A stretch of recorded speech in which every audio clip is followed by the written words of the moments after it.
What's up, family? We here with L.U.S.T. Let Us Speak Truth. I got Smiley Batty, and I got Tanya Wade. And this is a disclaimer: as a guest on this show, this is your truth. It will not be edited, deleted, or otherwise. Do you guys agree? Agree. All right. So our topic today: who cheats better, men or women? And I'm gonna start with Smiley. Here we go. I'm gonna give women the slight edge. A slight edge. The only reason I say slight is because they got a different advantage that men typically don't have, and the fact that men make better side pieces. Mm-hmm. So a lot of times you see these women in that side piece role, blowing up the phone, doing little petty stuff to kind of let the other girl know, hey, yeah, he come home to me too, that kind of thing. And she wondering stuff like, well, why won't he just leave his wife and all of that type of stuff? Right. So they'll do stuff to purposely sabotage the main relationship. That's not the typical thing that happens with dudes, because dudes usually don't want the promotion. Mm-hmm. See, I got a song called I Can't Be Your Man. And on the third verse, he say, he talked about the girl he was dealing with who got a husband and how he was kind of tripping on some jealous shit. And he ended up saying, like, and now she want to let him go. But what for? So you can get with me and keep being a slut hoe? I don't think so. That's how a lot of people see it. Because isn't it true that when men have that side piece or whatever, they ain't looking for no relationship from that side piece, because how you see her is how you view her. Mm-hmm. So whether she the side piece or he the side piece, he usually cool with the arrangement. He not trying to change it. Dudes ain't looking for the promotion. Mm-hmm. You ever seen a show called The Chi? I have not. All right, so one of the characters, Tiffany, she married to a dude named Emmett, and he felt guilty about cheating on her and eventually confessed to it. So when she found out about it, she went and got a lick back. Mm-hmm. But then she kind of convinced him, like, you know what, let's just do an open relationship. So the dude that she was smashing on the side, she started catching feelings for. And at some point, she tell him, how would you feel if I left my husband? Mm-hmm. Dude was like, what you want to do that for? Like, so I could be with you. He said, nah, I'm not your man. I'm your nigga. I'm cool in my spot. I don't want the promotion. Right. With girls, if the sex good enough, it's gonna get that emotional G spot. Right. So she gonna start fantasizing about, okay, well, I'm looking forward to that day where he come home to me. Right. You know what I mean? Dudes don't look for that, so we don't purposely sabotage the main relationship. Hell, some dudes, they'll work extra hard to make sure you stay with your man. They'll give you counseling on how to fix stuff with your man while being inside you. Yeah, stay true. over there. Right. Hey, you doing too much, man. Look, before you get home, make sure you clear your phone out. Matter of fact, go buy that man his favorite shoes. You know what I'm saying? Do something nice for him. Throw him off your trail. Right. Right. Real quick, you know what I'm saying, girls. I got my cousin Lauren on here. Lauren, as a guest of this show, you are speaking your truth. It will not be edited, deleted, or otherwise. Do you agree? Agree. Okay, cousin. Okay, so today we're talking about who cheats better, men or women. So Smiley is giving his take on it. And what was your take? Go ahead, Smiley. I said I give women a slight edge. I think they better because y'all playing more. Actually, you know what? I don't even think it's about who better at cheating. I think it's who better at lying. Period. Women lies are better thought out. Y'all have the week planned out, and you know you got a 2 or 3 hour window on a Thursday where you can go do whatever you got to do, make it back home, get showered, cleaned up, and still have dinner ready for the dude get home. Right. A dude be like, man, shit, I was drunk, bro, and shit, it just went down. So when Yeah. she get to asking questions like, oh man, I fell asleep at Jason's house. You know what I mean? Right. Our thought process ain't that far ahead, but the advantage y'all got is because dudes make better side pieces. That happened with actually one of my really close guy friends. This fool showed up at my house with 2 big old suitcases. And I was like, where are you going? He was like, I'm going to go meet my chick in a different state. And then I was like, dude, why you got 2 big suitcases? He was like, oh yeah, if my wife asked, I was with Joe brother talking about Jason. And then he ended up staying. I was taking him to the airport, but he came up with this whole plan. This fool ended up staying gone for like 2 months. And I'm like, what did you tell your wife? Like, I'm just curious. He said that while in Vegas, he got arrested and had to spend some time in jail. I bailed Jason out, but I didn't have enough to bail him out. See, that's what I'm talking about right there, right? Uh-huh. So a dude lie, something like that, you can easily verify. Like, if you know what you're doing, you're not gonna throw out something like that, because a phone call, a quick email, an internet search, you know what I'm saying, but determine that was a lie. Yeah, You got to come up with better shit, and women good at it. I only met his wife one time, but she know we like family. I was like, why you bring me into it? I'm taking you to the airport, and like, seems a little suspicious. But my thing is, why do people cheat? Like, why? Emotional, and sometimes within a relationship, there's a detachment in the relationship.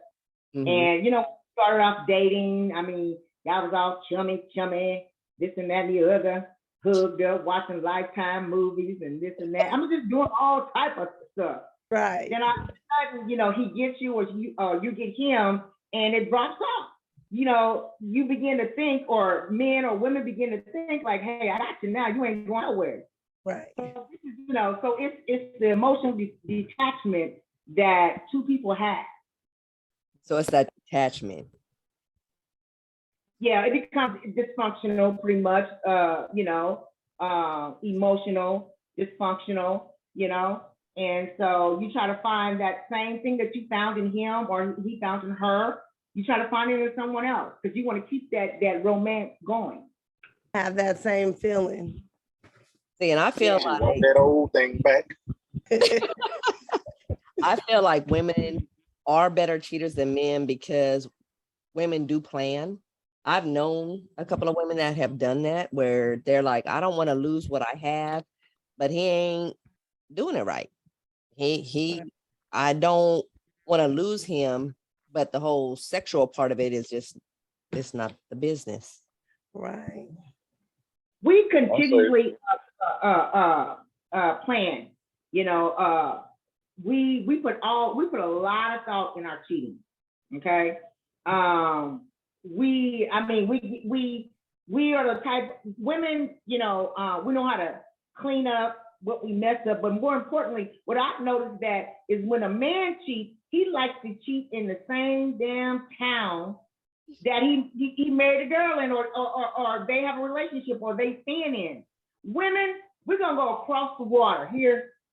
We ain't gonna We don't know nobody over there. we ain't gonna be doing all that. We ain't gonna be doing all that. Men go with the goddamn girls trips. look, men can go with the neighbors, women can go with across the country. That's you know what? literally what happened to me. He was cheating on me with a chick that lived a block over from me. Oh, Like You on know the, the crazy thing, the though, same street. y'all could do something in the neighborhood, and that neighbor's still gonna be quiet. He ain't gonna say nothing. mm. When Why? the dude sleep, huh? The dude or the female? Now, if a woman cheat with a dude that's in the neighborhood,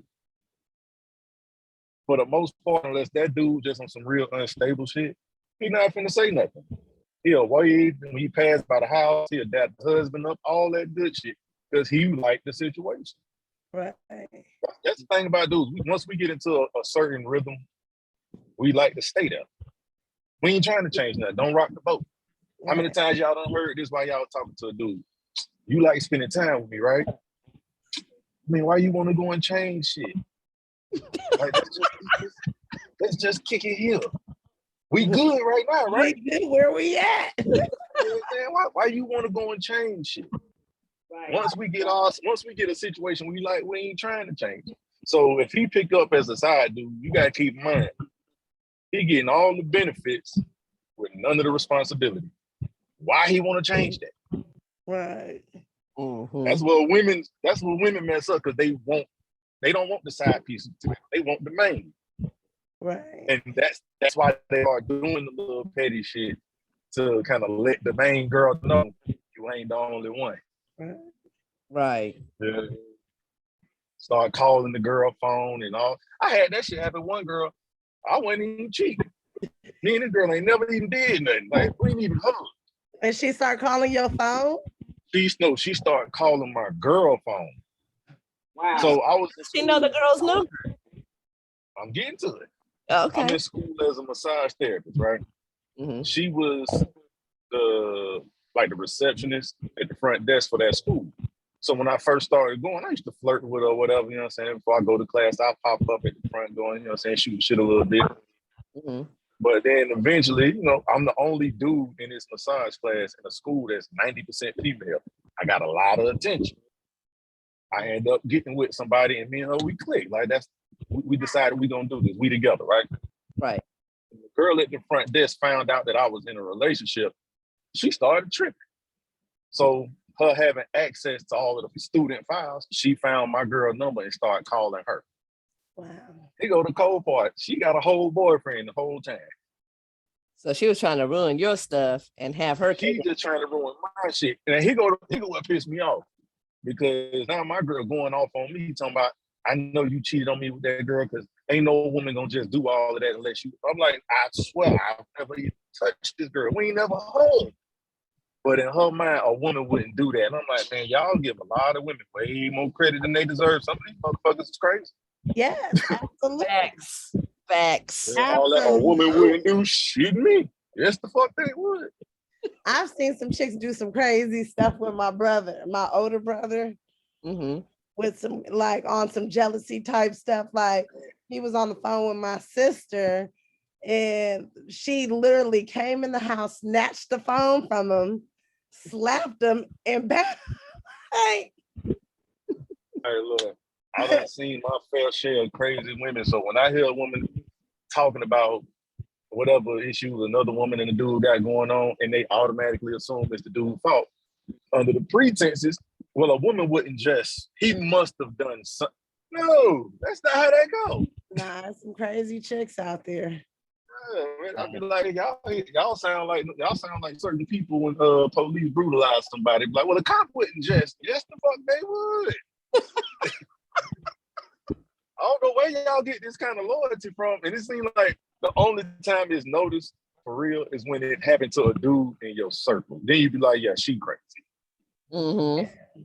But that's how I know it's some crazy chicks out there because I've seen some things with a lot of my peoples. I'm like, okay, Right. how far you gonna let this go, bruh?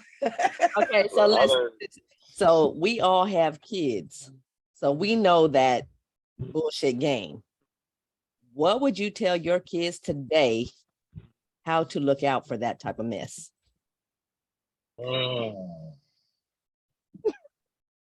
Well, once you start identifying sneaky behavior, And I'm crazy you about my turn the kids. antennas up. I'm pulling up every time. Right, but what would you tell your kids in today's world? Okay, so they come to you, Tanya, or they come to you, Smiley or Lauren, and they say, I met somebody and he really likes me. Mm-hmm. What is your answer to them? I mean, what is your question for them? If your child says they really like me. Well, how do you know? Intuition telling you. How do you know? I haven't dealt with so much. Like I have teenage girls, and one of my daughters, she's just now having a boyfriend, but I literally have known him since he was in kindergarten.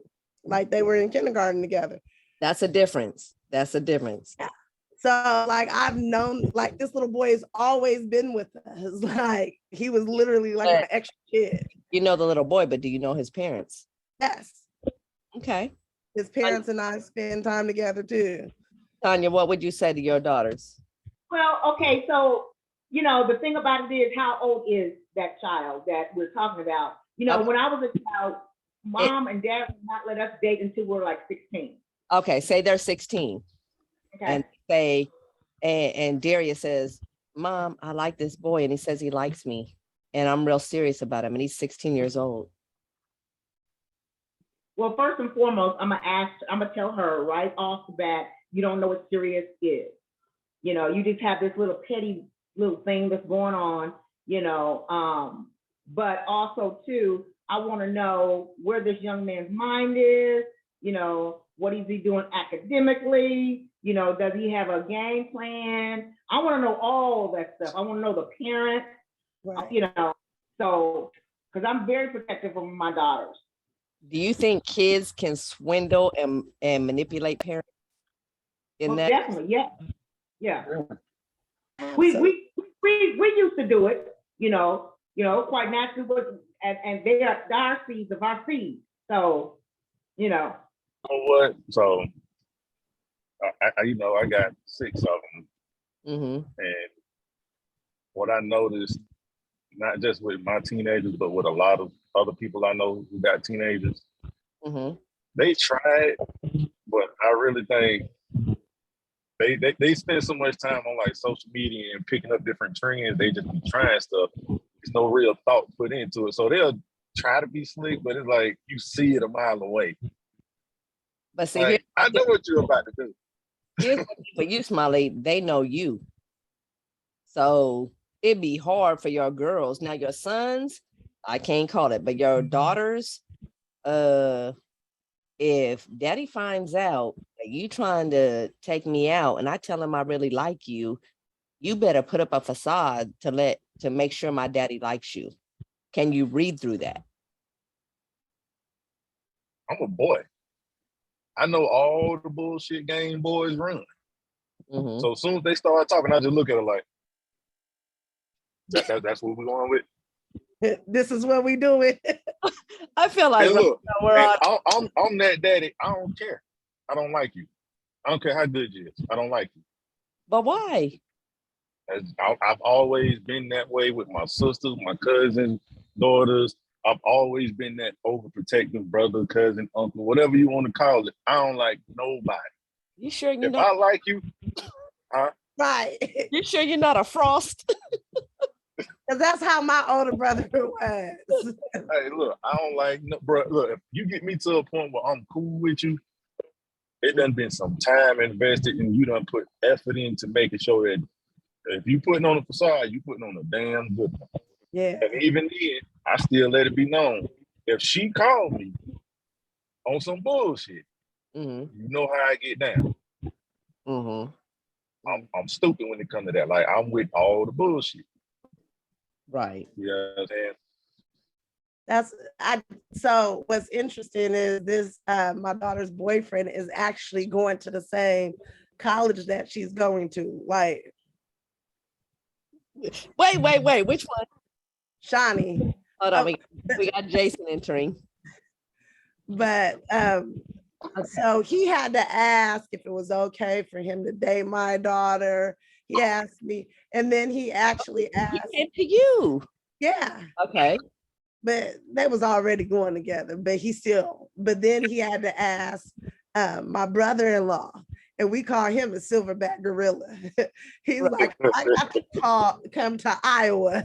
It's gonna be bad for you. Like, everyone's scared of Kenyatta. But yeah, he like, I'm like, okay, if you want to sit up, you're gonna have to ask him, because it'll go down. If Shawnee is his favorite niece, it'll go all the way down if you do anything. And he was like, now That's my niece. I know her. She may hurt your feelings, and I'm not responsible for that. But if you do something to her, it's over. Jason Cuzzo, as a guest on this show, this is your truth. It will not be edited, deleted, or otherwise. Do you agree? Sure enough. Sure enough, right. Why you looking like you in Atlanta, brother? I know. Why you got a shirt on your head? It's hot, but like shit. I was just doing my training. Okay, so our topic today is See, my man, you know what it is. It's hot this motherfucker. Atlanta, you in Georgia? It's I'm hell in hot. Georgia. look, he right. He is in Georgia. Jason, our topic today is who cheats better, men or women? Women, Period. Why? because y'all smarter, y'all more strategic. We stupid. We stupid as shit. And that's true. Yeah, I ain't gonna hold you. I mean, but don't get me wrong, man, to come up with some elaborate ass. Woo. Yeah, we'll come up with some shit. But Hey, it be I was just bullshit. telling them, Jay, about remember when Duke came to my house with 2 suitcases? Look, y'all, and Smiley was just saying women are better in cheating because men don't want a promotion. They don't want to be with you. So women, We better side pieces. right. He got a point. Yeah. Because He got women, a point. if women The cheat, side dude ain't gonna blow up your husband's phone. Shit, yes, yay. Look, That's them the a rare side. ones that's a little, they a little unstable. But the most dudes, once we got a good thing going, we ain't trying to mess it up. Mhm. We give you I them mean, cookies and tell and go home to that husband, dude. and tell the husband call up the side dude, be like, "You fucking my bitch," and then, you know what the side dude say, Oh, it'll go look, down. I ain't gonna lie. I had about a good almost 3 year period. I was a professional side dude. I got them phone calls. And every time, oh, no, bro. I don't know. Hey, bro, how you got my wife's number? Oh, man, I thought we was doing some business or something. Like, I come up with something, like whatever she got going on, like if she a bartender, I'll be like, oh, yeah, man, I was getting ready to open the club. I was looking for a new bartender, and I found out that she was doing that. So I was going to see if she wanted to come work. So I mean, I come up with you never threw her under the bus. Has a woman, I did one. has a woman ever threw you under the bus? I don't cheat. Hey, bro. You never cheated. Nigga, you ain't cheated in the Yeah. past 12 No. years, but you done Maybe cheated not to your before. wife, but have you ever cheated in your Honestly, G shit. I cheated one time on some long distance shit. That don't count. No, but But you say you were the phenomenal side piece. So these women were cheating with you because you didn't want that stuff. So exactly. being that you were the side piece, did you ever I'm laughing at you. Did you ever like want one of them women to where you Nope. called out? Nope. Never. The one time I told her to do something was because, like I said, during that time frame, I got a lot of phone calls. And I'm like, man, y'all motherfuckers pressed about this shit, man. Leave her alone. God damn. But this dude, he caught me on just a bad day. So he called my phone. I had just got off the phone with his wife, working club security. I got a number the week before. Oh, club security, a motherfucker. So I'm working club security. I get her number the week before. She called me the following Thursday, like, hey, we up here at the club. Come pull up. I said, all right, bet. I slide through. We ain't done nothing yet. Mhm. All we did was exchange phone numbers and had like maybe 1 or 2 conversations on the phone.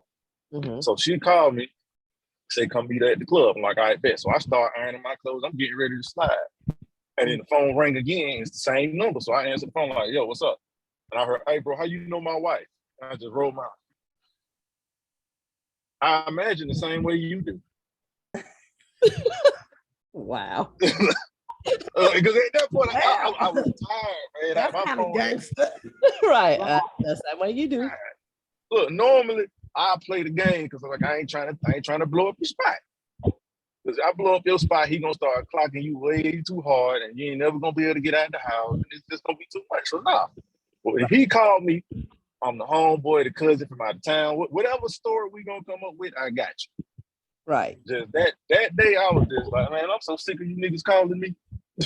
Okay. So my question today, because we all have kids and we're trying to teach the youth, if someone is in a relationship and they have concerns, such as your children, and they feel insecure, what would you tell them? I'm going to investigate. I'm going to ask questions as to why, what happened that led to it. Because I be needing them details. Because I done gave a lot of advice Mm-hmm. and it ended up backfiring because I gave advice based on half story. I mean, so I need what happened that led to the insecurity. If what you tell me come out and I'm like, okay, that's valid because when somebody does X, Y, or Z or whatever, that usually means that they got this going on or they got that going on. Mm-hmm. But just because he reminded you of an ex who cheated on you, I'm like, okay, well, what did he do exactly? Because you gotta keep in mind, as dudes, there's a lot of shit that most dudes do. So it's real easy to be with somebody and something they do remind you of somebody else. That's easy. That is You know what I true. mean? So what exactly took place before I give you, you know what I'm saying, advice? Because I don't want to tell you, oh yeah, he definitely doing that. And it turned out the motherfucker was on some real, you know what I'm saying, innocent shit. So you would investigate the situation and Oh, investigate yeah. him. Oh yeah, I'm investigating everything. Look, I need some Vaseline.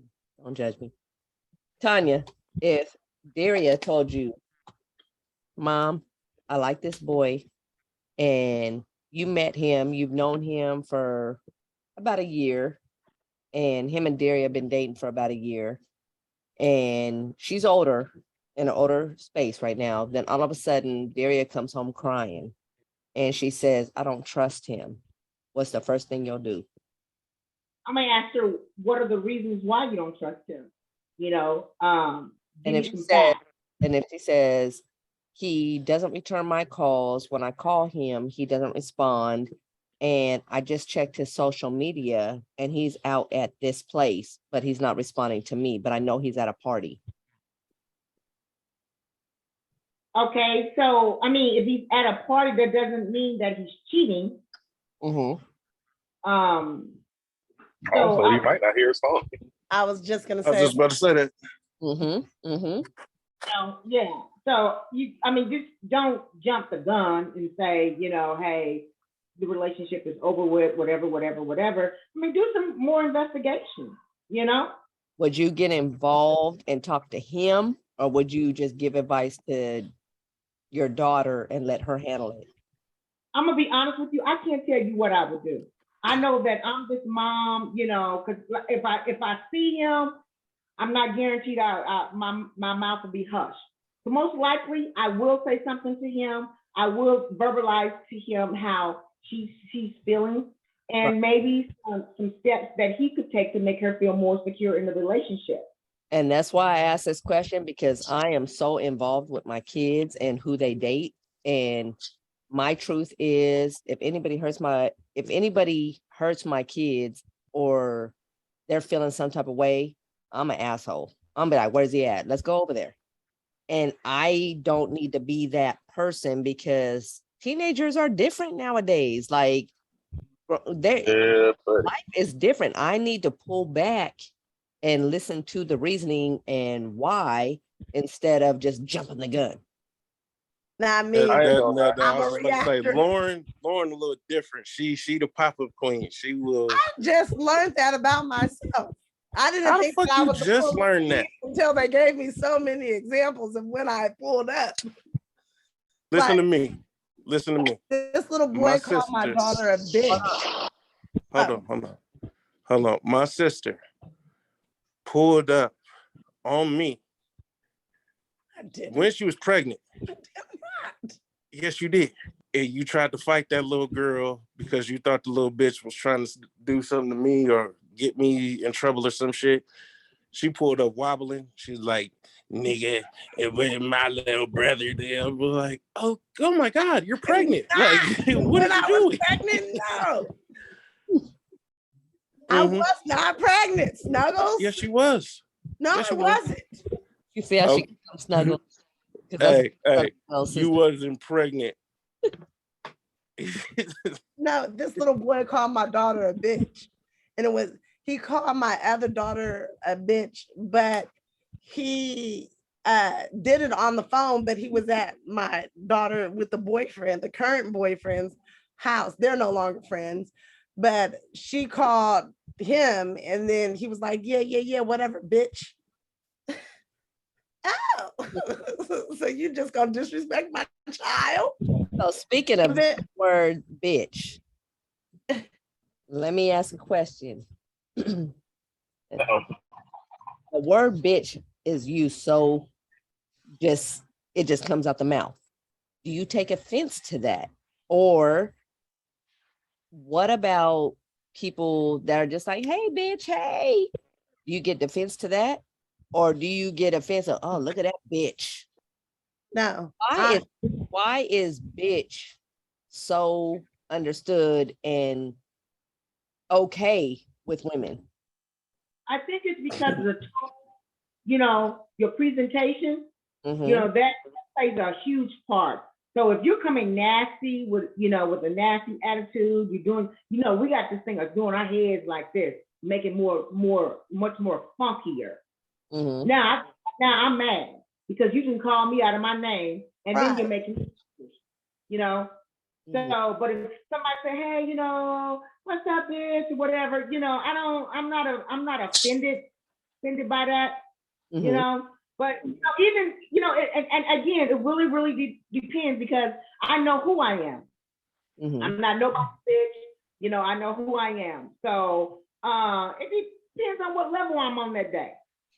So Smiley, if a girl came up to your daughter and was like, hey, bitch, let's go, how would you feel about that? Honestly, I probably feel weird about it, but I probably wouldn't get involved because I know that's how women talk to each other nowadays. It is what it is. I don't like dude it. came up and said the shit. I look at it like this. I got a gay daughter and I know gay men and I befriend them and they be like, hey, bitch, hey, and all the hoopla. And I'm okay with it because that's in my mind, when they do that, it's like a representation of, hey, you good, girl, you good. There's so many variants of the word bitch. You could say, fuck you, bitch, and you want to fight. You could say, hey, bitch, and that's hey, girl. It's Right. the same thing. It's the Same thing with nigga. Yeah. Right. But niggas ain't gonna. That's my nigga gonna right do that. there. Like, man, Right. It depends on who's saying it. I'm gonna tell you, and I might have told you before, Nikki. One time, this gay dude called me a bitch, and I was so entertained. And normally, I would feel the way that he did, and he spun off on me. I was dying laughing. He was like, "Bitch, you cute."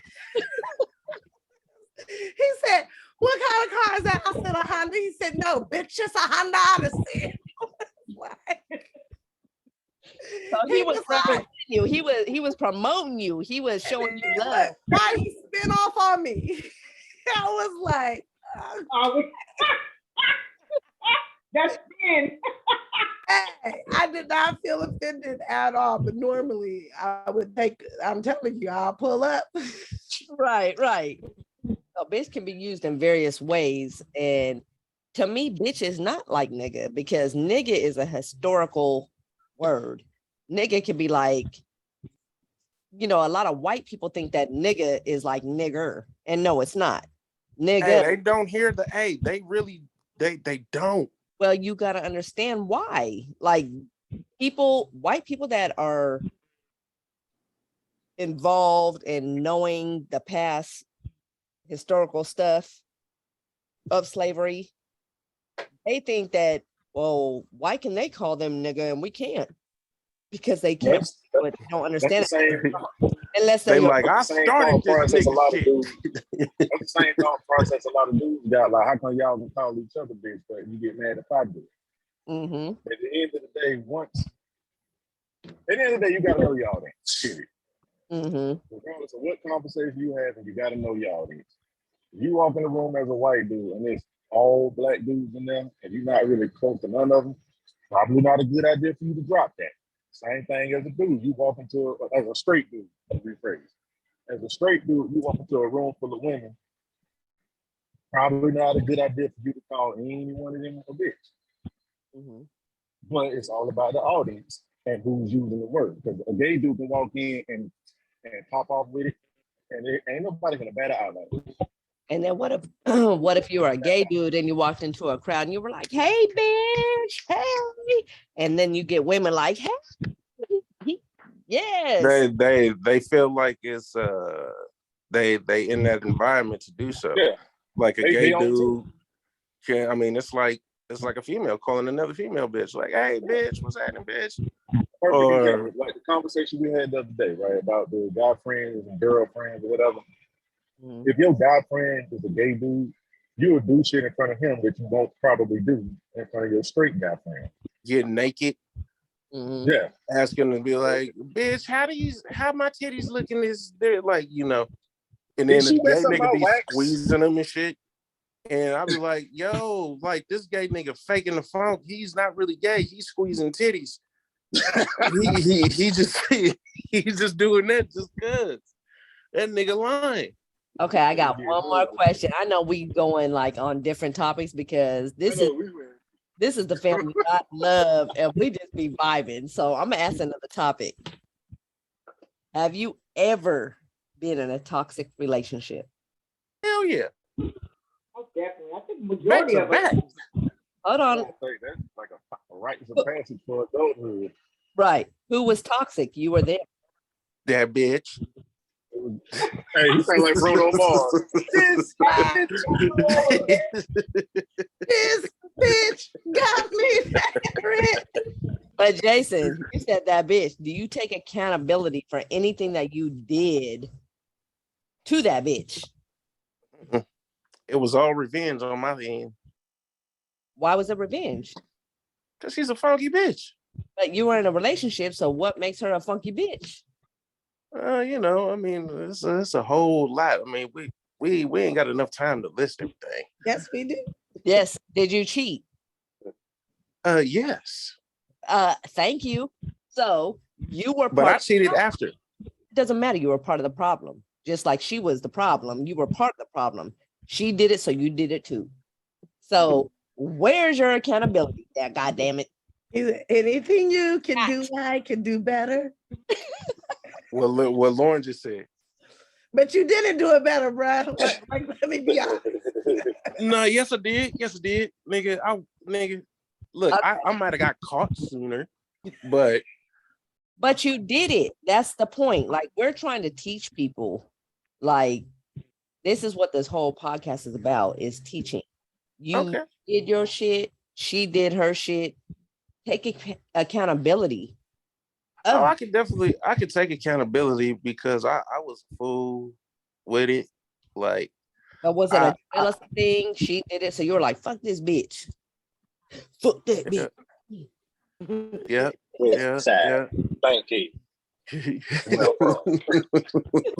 Anything y'all did, to be done. The thing is, you was cheating, and that the person that you were cheating with hurt you, and then you was even more hurt with. Bro, you found feelings for the side chick? Oh, I no. sure did. He was in a whole relationship. So You know, there's no such thing of being in a toxic relationship and only one person's toxic. You know what I'm saying? Disagree. You know, if you're with that person, apparently you like something about that toxicity of the relationship. You like it. So what does that make you? You know what I mean? I disagree Dysfunctional. wholeheartedly. A fool. what do you? But what do you? You have to talk to yourself. Say again? It makes you dysfunctional. Mhm. And it also makes you toxic yourself. You like, and you're like the toxicity that the relationship is bringing. Why? Right. Why not just move on? The reason why I say I disagree with that A lot of times people end up in these, just like you said last time, Jason, about people having a representative, right? So you end up catching feelings for this person and you get invested in the relationship. And then once they feel like they got you, they go ahead and take the leash off and start with the bullshit. But now it's hard for you to leave because you done got invested in who they were. Right. Men and men think alike right there. Say that again, Smiley. So once you take the leash off, say that again. I said once they feel like they got you, they'll take the leash off. And that's when, matter of fact, I got an example for you. Y'all remember that movie, Enough, the Jennifer Lopez movie? Yep. Yes. She thought she had the best man in the world. Their whole relationship, beautiful, right? Mhm. They get married, everything is good. They have a kid, their life is great. And then one day, she finds out this motherfucker is Ike Turner Jr. And it took her a while to get out of it because she was already invested in all of the good that happened before she started seeing the bullshit. Well, she had a child. That was the thing. But that's what I'm saying. There's several reasons why people can stay in them situations. You know what I mean? But a lot of times it's because you got invested in who they showed you first. Mhm. I mean, some people do like the toxic shit, but a lot of times what it'll be is you just got invested. And once you that invested in somebody, it's difficult to leave. You try to tell yourself, okay, this is a phase, it'll pass. You convince yourself of whatever you can because you still holding on to who they was when you met them. You know what I mean? Now, if you start doing the thing where you know these people is toxic up front, like somebody that decides they want to date Future, you know who he is up front. You like toxic shit, Right. so you don't get to complain. But if you meet this dude and he is Prince Charming, everything is A-okay, or you meet this girl and she is just everything you could hope for, and then 3, 4, 5 years later, just the switch get flipped, it's harder to leave because it's like, damn, I got all this time invested with this person. I'm hoping that this ain't who they finna actually be. Right. I don't think that makes you toxic. I think that makes you human. What if you were in a toxic? Go ahead, Tanya. I'm sorry. Go ahead. Malik, I totally disagree with you. You know, you talked about the movie Enough. There are signs of a toxic relationship. He had shown signs, but also too, you have to remember that he kept her isolated, whereas he was doing all the working and she was not. You know, so the relationship, she actually knew that he was toxic in some way, form, or fashion.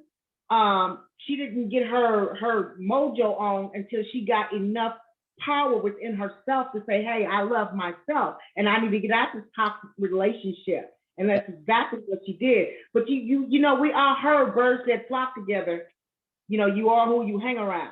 Yeah. And I agree with that, Tanya, because in the movie, Smiley, as she was saying, she was so embarrassed to tell her mom what was going on in that toxic relationship. And then she showed her mom and her mom said, what did you do? The fuck? Right. What did So I? you gotta keep in mind, all of that is after the abuse started. I'm talking about everything that led up to the point where he actually physically hit her. Depending on how you view relationships, what they had going on is going to vary because you got to keep in mind, it's a lot of women who look to be taken care of. So if she don't see it as isolation, she see it, oh, I got a man that's taking care of me. And she didn't see what he was doing as toxic until he got violent. Right. And I'm going to go ahead and add to that. Also, when you're in a situation like that, people are afraid of change. You know, like you're used to being taken care of.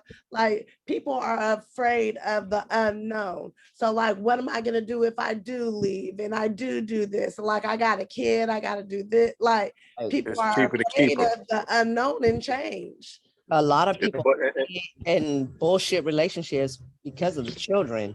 Right. And a lot of people don't know how to steer away from the abuse or anything because of the children. Right. You don't want to be uncomfortable for a little bit. And I'm saying men and women, like you Yeah, get that's everybody. you get comfortable and you don't know what the outcome of whatever situation may be. And then you get stuck in a relationship that is completely dysfunctional. Right. So that again brings us to toxic relationships. So if your child was in a toxic relationship and hid it from you, but was kind of trying to tell you what was going on, but they were too scared, how would you find out?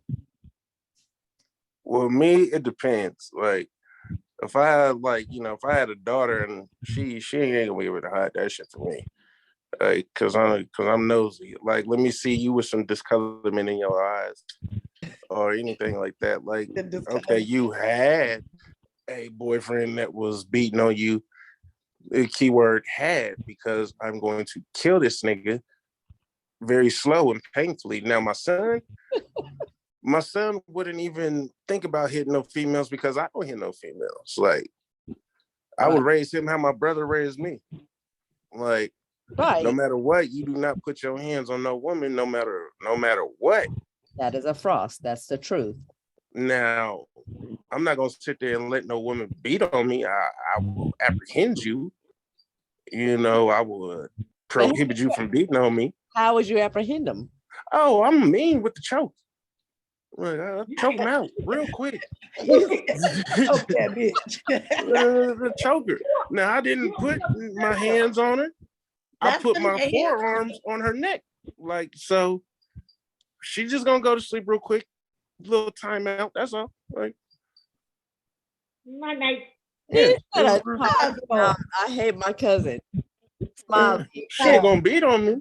Smiley, if your daughter came to you and told you, I love this man, but I'm in a toxic relationship, Dad, but I don't want to lose him, what would you do? And how would you, what would you said me? No, Smiley. I guess it depends on what makes the relationship toxic. Okay, so she came to you with a black eye. I don't need no more. I don't even need no more answers. But she says, Dad, you ain't got to worry. You don't got to worry about breaking up with him. Look, I love him, Dad. I love him, Dad, and I don't want you to be involved, but I want to tell you as my daughter, as your daughter, but I love him. Visit his grave. Huh? Visit his grave. I send my condolences. Tanya. Go put some flowers at his grave. Tanya, your daughter comes to you with a black eye. And she says, Mom, she's 25 now. Daria, she's 25. And she says, Mom, he hit me, but he only hit me one time, but I love him. And I don't want to lose him. I'm just coming to you because you're my mom. How would you handle that? I think I'll be like any other parent. I'll be ready to fight. Because at one time it's gonna turn into 2 times and 3 times, 4 times and 5 times. So no, I'm gonna nip it in the bud. So I'm gonna fight myself. Matter of fact, I'll call Social Security and tell them I want to come off of Social Security.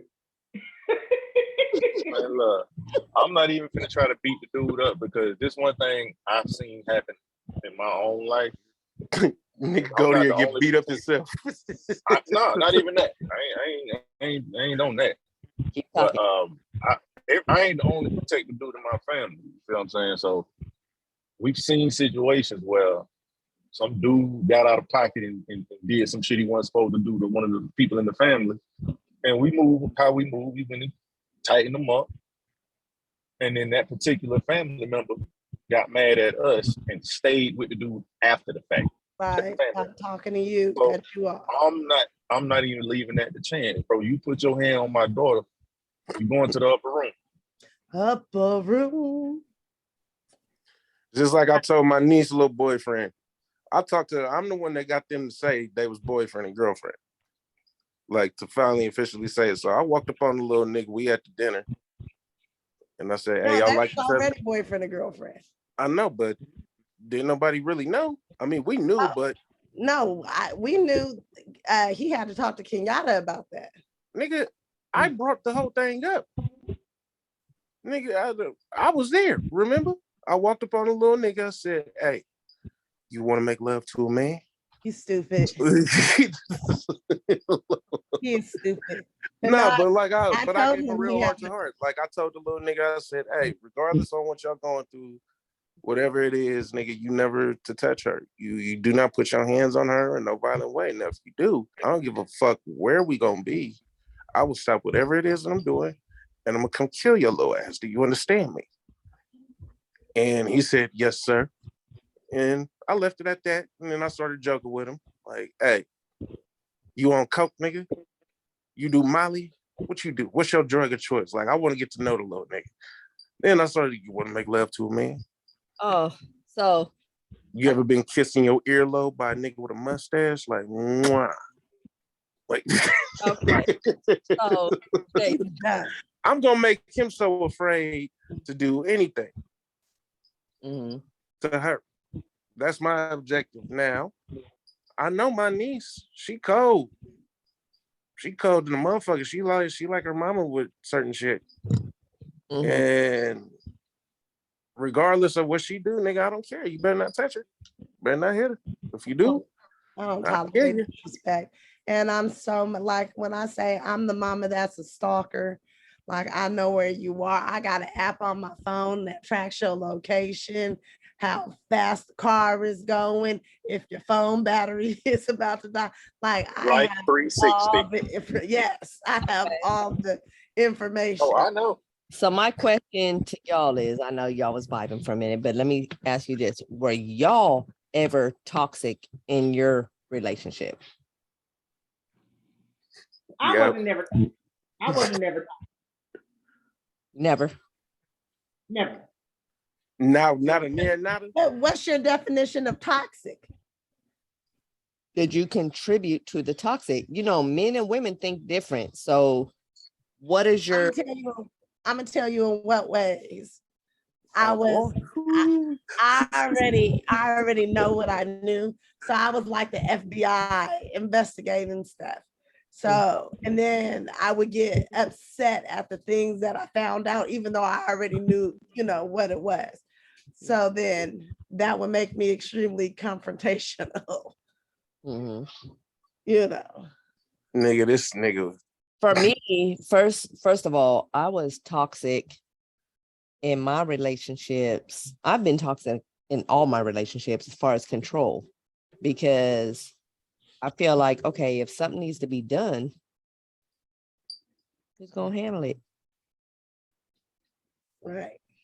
So it was always you're a control freak. You have too much control over everything. Okay, well, I'm scared to let go of control because I'm the one who actually has to take care of it. And I've never experienced anything until my relationship now. I've never experienced anything of someone else taking control. So The change, you I, were I afraid don't of I change. don't know if that's an actual toxic trait or it's just a self-preservation thing. yeah, Nah, I think I think it's a little I of think both. it's levels to hold on, it. I think it's levels to it. mm-hmm. I think it's levels to it. I think it's perfectly normal for somebody who's been in control of their life for a long period of time to want to try to maintain some of that because that's what you know. You know what I mean? You used to being a decision maker, right? I Right. don't think that's in itself a toxic trait. I think it becomes toxic But some when it gets to people a view point it as where.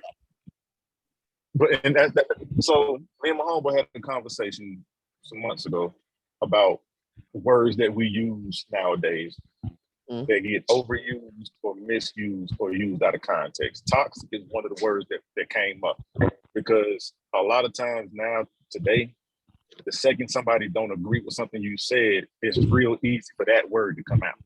Right. Just because I don't agree with you.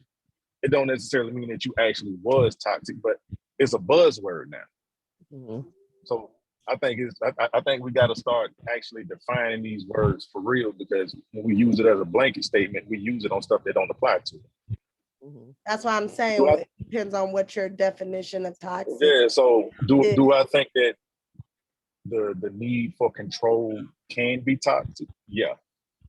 but I don't think wanting to have a semblance of control in your life makes you toxic. If Right. you get to a point where you're trying to control what everybody else is doing, like you dealing with a whole nother adult, y'all in a relationship, y'all supposed to be equals at this table, but they're not allowed to make decisions on their own. That's when you start getting into the realm of toxic. What if it's never equal? You're not equally yoked, you mean? Yeah, what if Typically, it never really is. Like, Yeah, it's a sliding scale.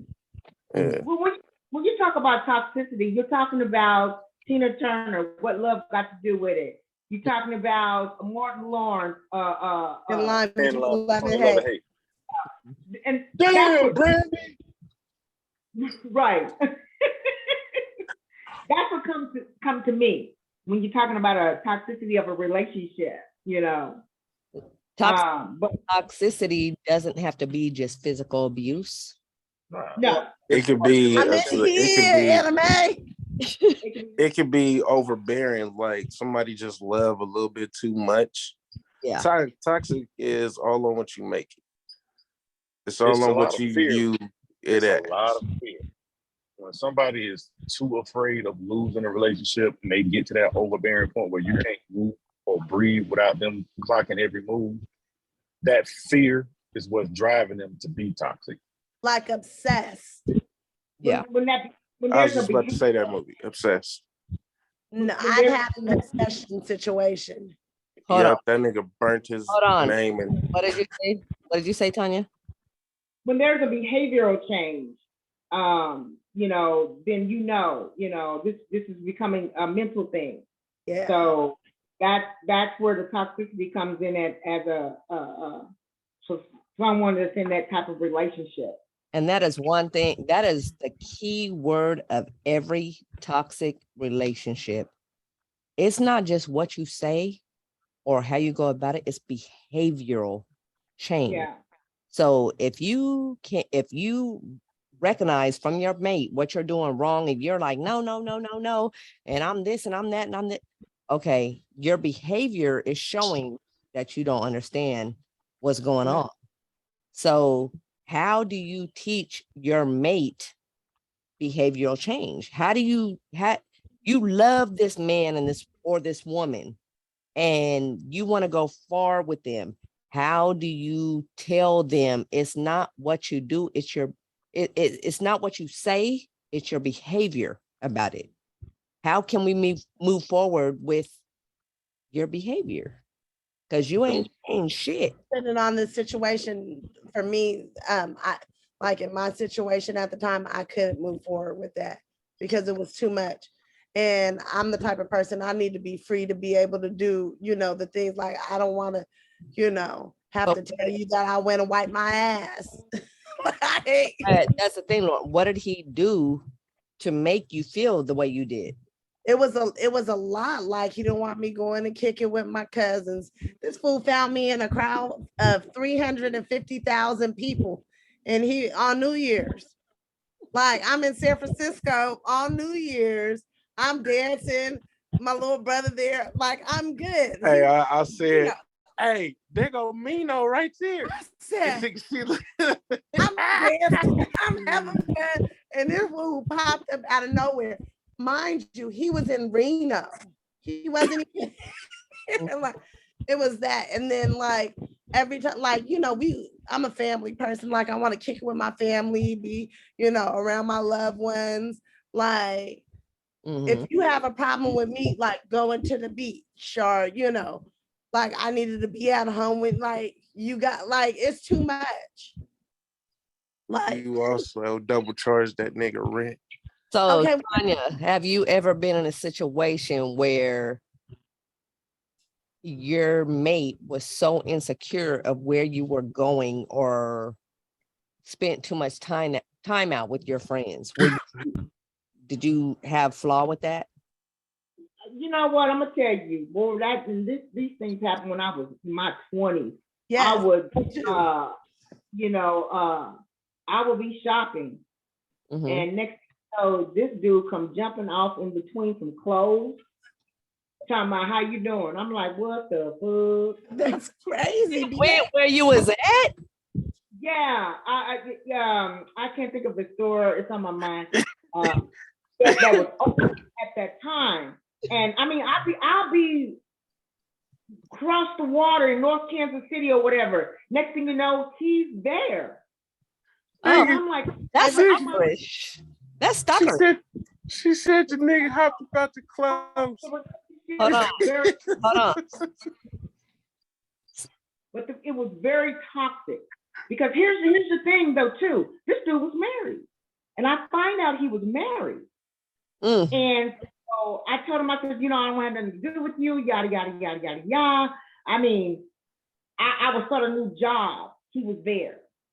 You know, I'll walk outside in my my apartment in the morning. He's there.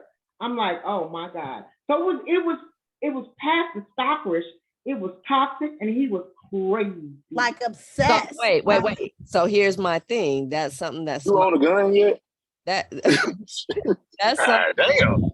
that's something that Smiley talked about earlier. A lot of times women are more toxic in a situation because they want more from the man that they're messing with.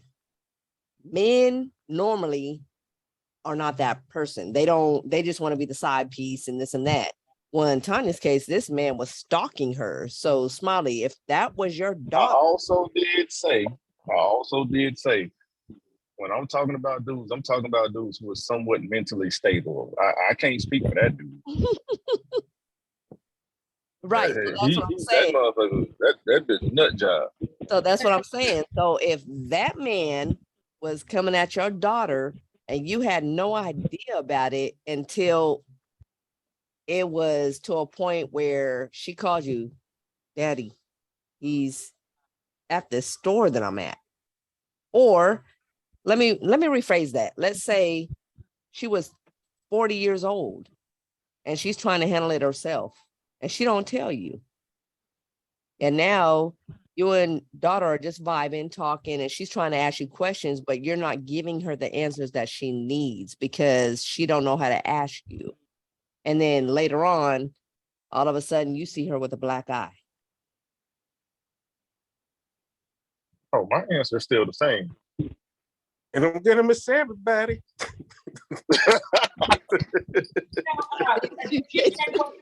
You know what, Nikki? I was that girl you're talking about. I didn't want my father involved. I didn't want my father to know that I was in an abusive relationship because I was afraid that he would go to jail. Right. So I wanted to know. Most kids, that is true. Go ahead. I'm not going to jail though. Hold on. Look, Go ahead, Tanya. Who got involved was my male best friend. Because what I noticed that he would not fight a male. He will only fight a woman. He's a punk. So one of my friends that was in the military, you know, got involved. And what he told me is that if you don't tell your father and mother, then I will. That's a good friend. That's what made me tell my parents, and I ended up moving back at home, you know, with my parents. But I was that girl that wanted to handle it myself. I didn't want my father to go to jail because I knew that my dad would probably shoot him. You got brothers? And that, yeah, she does. But that's a real key because a lot of women will keep that a secret. They do. Because they're protective of their fathers, they're protective of their uncle, they're protective of their brother. So they will try to handle it themselves. So I know. Tanya, did you live with the guy and move back to your parents? Like no, actually, I end up getting my own apartment. And now, when I say toxic, this relationship was really, really, really toxic because he was a cheater too and was around with different women. But he will actually, I'll be sleeping. He will actually climb through my bedroom window. And I mean, you talking about black eyes? I've had black eyes. I went to work with a black eye. You know, I told my coworkers it was my nephew who threw a baseball. I mean, the wife called me and told me that this man was in love with me. And I was like, I'm only 21. I don't want your husband crazy, crazy, So crazy. that was pure toxic. That was like, Yeah. It was very- Obsession. yeah. It was Hey. yeah. That's what I'm saying. It's Love me less, bro. right. Look, Like, I done seen some crazy people out here. And they just be like, man, look, I done looked at my wife before, like, hey, if it ever get that bad, love me less. I don't want you to love me like that. Right. I had a female tell me she don't know if I really love her because I didn't put my hands on Mm. her. And Bro. and I thought that was like some fake shit. Like, Because we seen that in the movie before. I No, know, that's real but shit. That's but she said I was the only man that never hit her, so therefore that means I don't love her. mm. You know who this person is, Lauren? Hold on, Smiley, speak on that. What city was this? This was Hey, look, I'm just trying to make sure it ain't my ex. No, it's in California. it was the Bay This was Area. in California. I was in Bay Sacramento. Area. Oh, This is the Sacramento. Bay Area. He said Nah, hold Sacramento. on. That's Bay Area. Hey, She dark skinned? this world is very small. How old is she? Man, look. Shit, I don't know, man. How old was she then? Hold on. Speak on it. Speak on it. What? I Because had nigga, I mean, it wouldn't put past me. It When would not. Real similar. That would When be I the got most with hysterical her, shit. bro, it was. Hold on. It Y'all was. talking over each other. So one at a time. So she was on a lot of the same type of time. Like I wasn't verbally abusive. I ain't putting my hands on her. I wasn't cheating on her. So she'll be starting arguments. And one of the things she told me is like, because she used to piss me off. Remember I told you before, like that whole peace thing? Mhm. She would intentionally start drama to get me mad enough to a point where we get to fussing and cussing and all of that. And she liked when I got mad and aggressive and doing all that extra crazy shit. Cause she like, that's when I feel like you love me. I'm like, so the cooking, the buying gifts, the, you know what I'm saying, the foot rubs, all of this other shit I got going on, though, none of that mean nothing. You only feel love when I'm on your ass. Like I got to be cussing you out for you to feel like, you know what I'm saying, this you getting some kind of love. It got to, I'm not gonna go into details. That shit went sideways as hell. But long story short, law enforcement got involved. That day, like I immediately started making phone calls. Like I got to get the fuck out of this city because I know I'm gonna go to jail if I stay here with this crazy motherfucker. So, Lauren, did she ever stay in Sac? Did she have brothers? She had 2 little brothers and some cousins. And did she was her dad in her life? Like, Her biological wasn't, but her mama was married, you know what I'm saying, and stepdad, he was a stand-up dude. Her family, if I go back to Sacramento, her family still fuck with me. Yeah. You know what I'm saying? They knew that did she have kids? She had 1 son at the time. This back in like 06. Okay, so if you were friends with her today, what would you tell that son of everything that he saw, what you went through? What would you tell that son?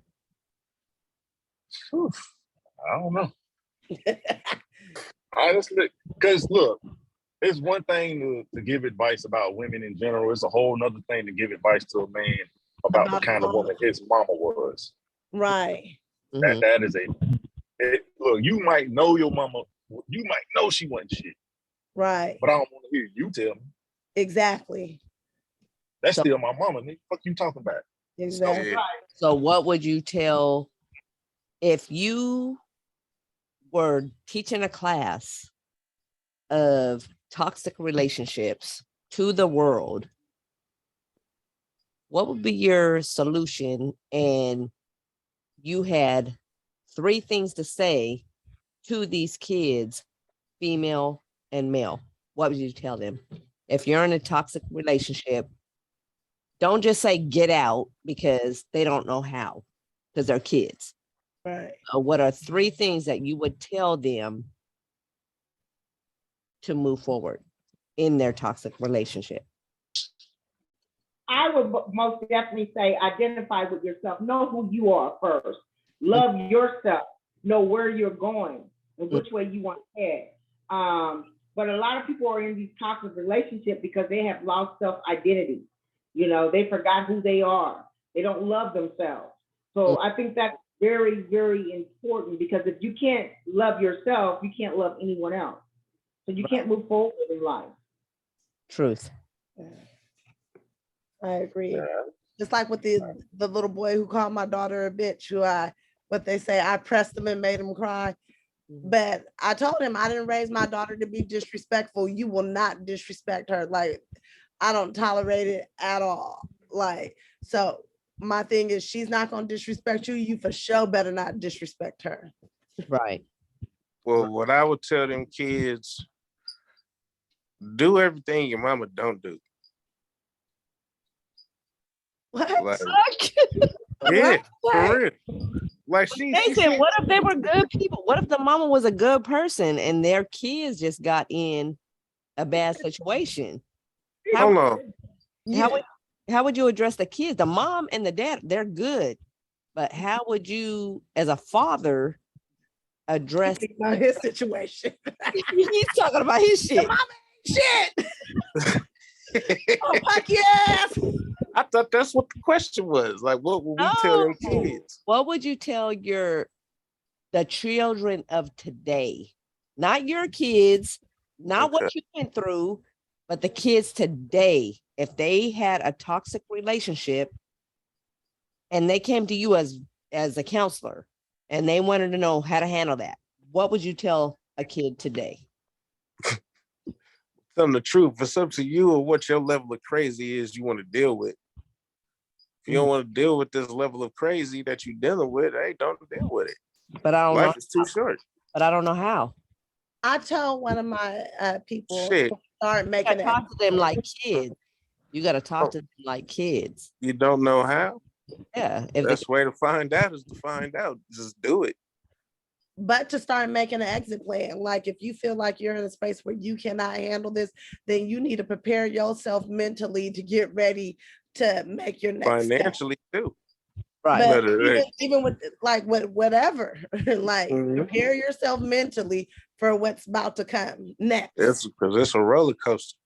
Right. Smiley, what would you tell a child today if you had a class and you were explaining to kids that are, let's say, 19 and 20, and they came to you as a counselor and said, I'm in a toxic relationship and I don't know how to get out of it, but I love him. How would you handle that?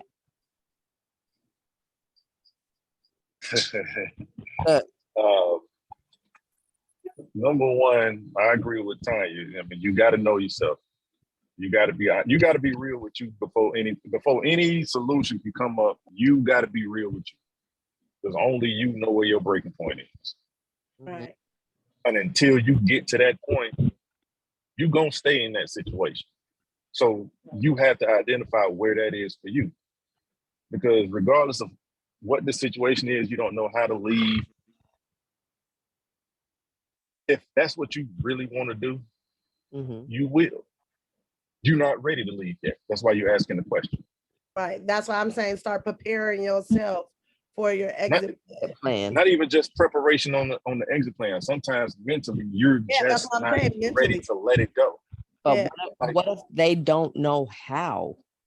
Remember, we're talking a 19 and 20-year-old. We're like 50 and well. Look, I know. I was 19 in my first toxic relationship. Right. And the same thing still applies. Once you figure out what you can and cannot deal with by being real with yourself, you will know what you can and can't deal with. And once you identify what you can no longer deal with, you will make the necessary move. But as long as you ain't had that first conversation, anything after that is null and void, because that comes first. You have to identify you. Self-perseverance. period. You know what I mean? Because, and if you say, okay, I want to leave, but I don't know how, what I'm going to do is I'm going to kick it back to you. I'm going to ask you some questions.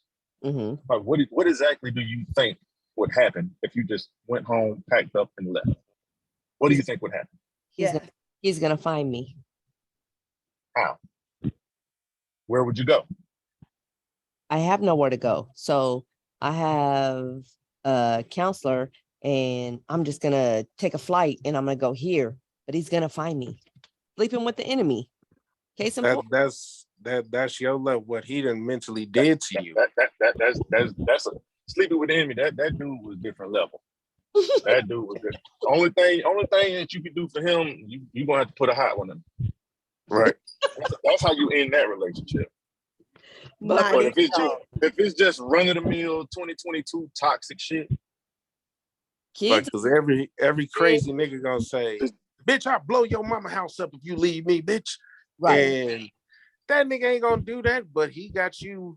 he Like, might. mentally. He might. These kids is different. He These might. kids is different. I They ain't going never to seen a schools nigga and that showing that's up that schools. What you crazy. mean? Like, Talking over. So a here's nigga that crazy need help. here's the thing. So they might fear because they showed their other mate where they lived. And these are younger kids, so they live with their parents. They may not have their own spot. So you know where my parents live. So now I fear leaving you. How do you handle that situation? Because you can come to your mom and your dad and you could say, oh no, I got this. And then these young generation, they sneak up on you and they get you before you got this. Right. so in a situation like that, unfortunately, until something already happened, you're not gonna be able to really get the police involved. They more reactionary than prevention. So it's hard to tell them go to the authorities. And I try to avoid giving advice on some gangster shit. Right. But when that's your situation, you really need to be honest with your family, because at this point, your life in danger. Yes.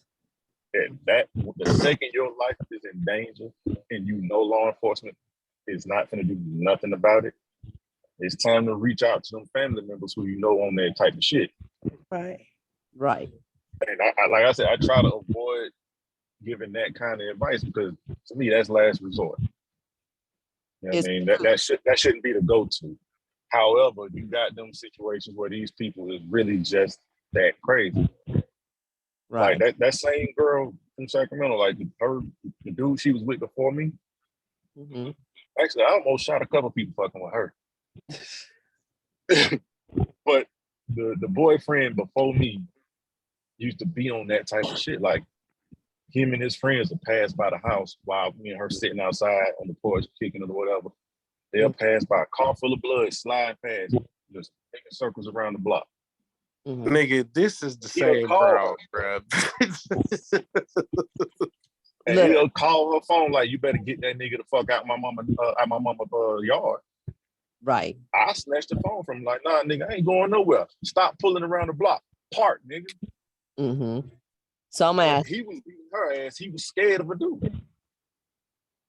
I'm gonna ask one question. To the world today, a solution of toxic relationship is what? We're all grown. We're all in this together. What would you tell our younger generation? What is a solution of getting out of that toxic relationship? And I'll start with you, Smiley. I don't think it's a one size fits all solution because everybody's toxic relationship is not the same. So the things that you would have to do to kind of remedy that is going to vary from relationship to relationship.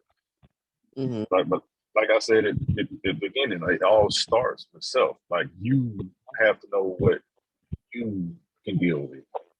But what if they didn't have the guidance to deal with that? What if they didn't have?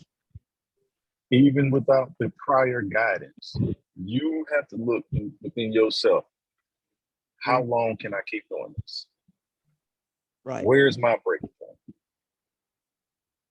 if you still in that space where like, well, I don't feel like it's over. Well, maybe this can work. You ain't hit that breaking point yet. Just like when you talking to addicts, right? When they go to AA or they go to rehab or whatever, a lot of counselors will tell you they're not gonna get help until they hit rock bottom. Yes. They have to get to that point where it's just like, okay, enough is enough. Right. Until they get to that point of realization, no solution I'm gonna give is gonna help. Right. Key point. Tanya, what would you My thing is that it's, you know, it's time to speak up and speak out. Yeah. You know, we have, and especially with, you know, the Black couples. Mm-hmm. A lot of women are so afraid to get the police involved because of the Black and white situation, you know, the white officers and our Black men. Yeah. So a lot of women are very afraid to do that. But you know, Nikki, it's odd that we talk about this because I have a friend that's 55 years old that's going through some abusive relationship with her spouse, and she's afraid to speak up and speak out. She's afraid that he will go to jail, you know, but he tells her that he's going to kill her. He hopes she dies and things like that. I'm all talked out. I can give her the advice. I can tell her to come down here, you know, but then I got to start thinking about myself. If I tell her to come down here, she might tell him where she's at. He might come for you got kids. Yes. Exactly. And then, you know, of course, I watch a lot of ID, you know, or Fatal Attraction. I watch Lifetime. Yes. It's them Lifetime movies that be woo. So women and men too need to start speaking out and speaking up, you know, verbalizing. But there's no more secret. There's no more. We have to stop this secret thing that's going on, and we don't want to tell anyone and this and that and the other. No, this is, you know, no. Mm-hmm. Mm-hmm. That's my advice. Right. Okay, Lauren, what would your advice be to the younger generation? Don't say get a gun, don't say get a gun. Just your advice. but see, that's my thing too. Like, if you love yourself and you don't happen to be in a situation like that and you see no other way of getting out of that situation, sometimes guns have to be involved. And I mean, maybe you don't have to kill the person. Maybe you could just shoot them in the pinky toe. You know, like, just one bit. Right, just one, like, make him stop, like, catch my drift, like, type of thing. Because, like, and I know this generation is very different. Like, you got people going into school, shooting at people, like shooting our elderly folks. Like, it's a lot going on in the world. If you feel like it's unbearable and you can't get out and he's gonna follow you or she's gonna follow you and, you know, cause you harm, you have to protect yourself. What if nobody else is around? Right. You know what I'm saying? Like, what if somebody is not just a phone call away? Like, you know what I mean? Some young girls and young guys have people that are not in their lives like that. Right. So you must protect yourself. And I mean, and that goes with mentally, spiritually, physically, emotionally, everything else, because it's damaging to one's soul. And Jason, what would you tell your son if his wife was a bitter person and toxic, but he's too afraid to tell you because of the situation? How would you handle that? See, that's a question that I really wasn't ready for. I was ready to answer the girl one, like daughter, niece. They're done. You know. But the son, it's a difference. It's a difference. So, like, because at the end of the day, he's a man. He can handle this. But sometimes, like, you get that bitch that, I mean, I found a tracker in my truck, like, when I broke up, you know, with her. Couple trackers. There was about 3 of them. One was a magnet at the bottom. I was like, nigga, that's how she always knew where I was. Did she puff out the trunk like Kevin Hart, girl? Nah, she didn't do that. But she drive up and do a little burnout, look at me, and then just burn out. But that's why I'm saying men deal with it too. And Yeah. and my thing is you're suffering because you're dealing with that. Like it messes with your mental, especially as a man, you know, and especially but that's why so many men have suffered from mental illness is Yeah. because of, you know, situations like that. Like, how do you turn somebody good into a fucked up motherfucker, or to a motherfucker with no feelings? Because it was done to them numerous of times. So eventually that heart just go cold. I don't And even once was a good person, now ain't shit. You know, But that's like how it on the happened, though. relationship wise. I don't even think it was done to them. I think it's too much free time. When you have Well, a yeah, generation, yeah. there's so much free time with these kids nowadays, and parents don't overlook them. I mean, they overlook it. They just let them do what they want to do. Oh, you're That's just like these kids that be shooting up the schools, like they got drills and shit. Like, you know, this is what you do in case a school shooting was to occur. Right. But have those ain't you now. telling the school shooter too on what you doing? So, but that's what they Kids say. don't know. There That's will be less toxic. casualties. I'm gonna tell you because I've had training on this. They want us on our walkie-talkies saying, you know, they're at this in this room at this end of the school, exactly, you know, where everything is going on. But you are notifying the active shooter what's going on. Yeah, So my yeah. Like you point tell with them. that, my point with that is those are toxic kids. So if you have a male and female relationship and they have a toxic child that they don't pay attention to, or they're vibing off other kids or other shit that they read on the internet, how do you get to them? How it's toxic. Everything is toxic right now. And so my podcast tonight is, how do you help these children today? I'm not talking about our age gap. I'm not touching nothing of us our age. What would you tell the kids today? I think everything starts with the conversation. Mm-hmm. Everything.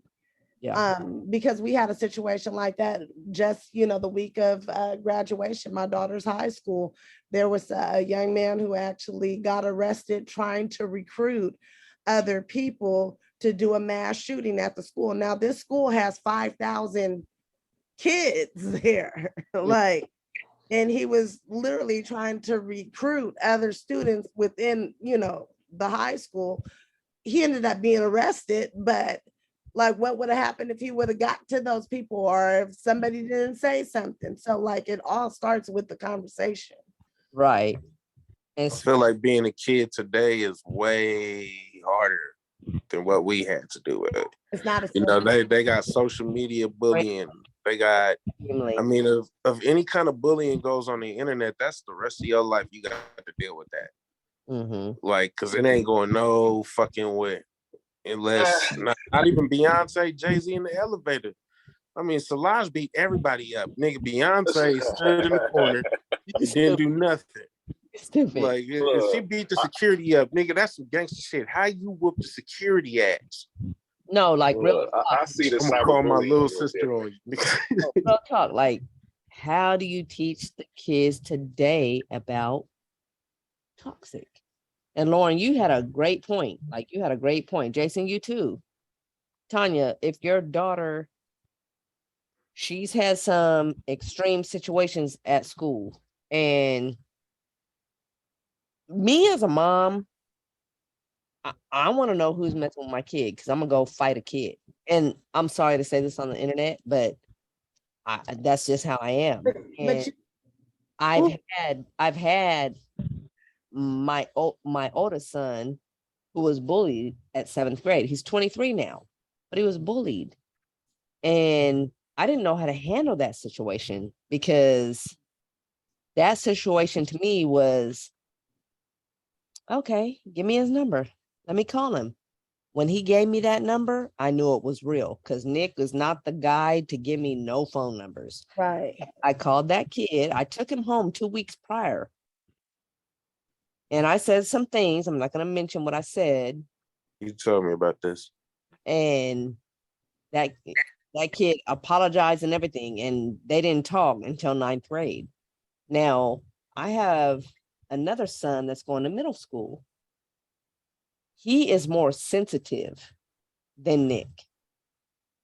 So my concern with that, as far as the toxic comes in, is if he gets in a situation where he is kind of bullied or whatever, how do I handle that situation as a mother instead of a nigga on the street? Okay, I'm gonna tell you, what you do is you be involved in your child's school as much as possible. Like when I say, people used to think that I was, and when my daughters were in elementary school, they used to think that I was famous because literally all the kids knew who I was. Like I was the room mom, I was the classroom parent, I was on SGC, I was on like all these different committees. They all knew who I was, and I paid attention to who all these kids, you know, you sound like Tanya. because if you're in my kid's life, like I'm not just leaving you here all day with my kids. If you're in my kid's life, okay, you know what type of influence you have on my child's life, even if it is for the 8 hours a day that you're with them. I need to, know what's going on.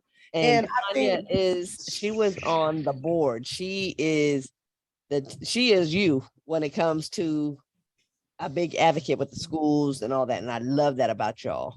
And I think that eliminates a lot of this stuff, because you know what your kids are, and people tend not to mess with my kids because they know me.